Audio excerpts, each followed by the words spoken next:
Dito lang sa Yum Dum Dim, may unlimited Peking duck and other roastings. Legit na legit ang dim sum, especially yung Xiaolong Bao and Hakao.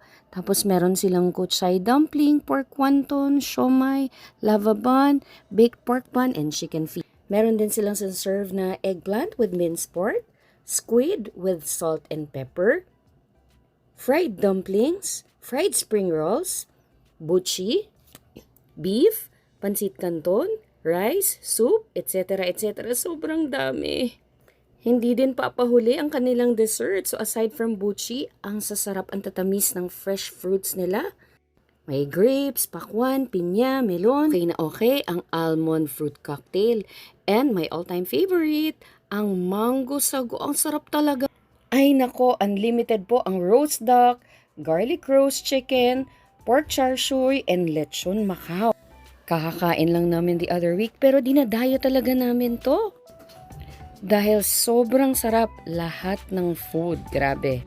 Aside from Xiaolong Bao, meron silang kuchay dumpling, pork wonton, hakao, pork and shrimp siomai, at meron ding lava bun. Ito ang sarap, super. May salted egg sa loob tsaka butter. Ang sarap talaga. Hay nako, ewan ko lang kung matitikman mo lahat sa sobrang dami. Come and check them at V Luna Extension, Sikatuna Village, Quezon City.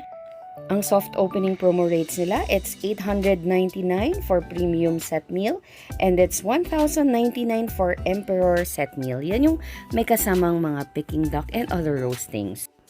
Pwede ring magpa-reserve para sure na meron kang available na seat kapag weekends dahil sobrang punong-puno ang haba ng pila. Pinagkakaguluhan.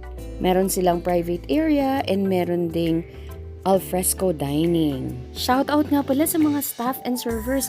Naku, super babait po talaga nila. Very warm welcome, accommodating.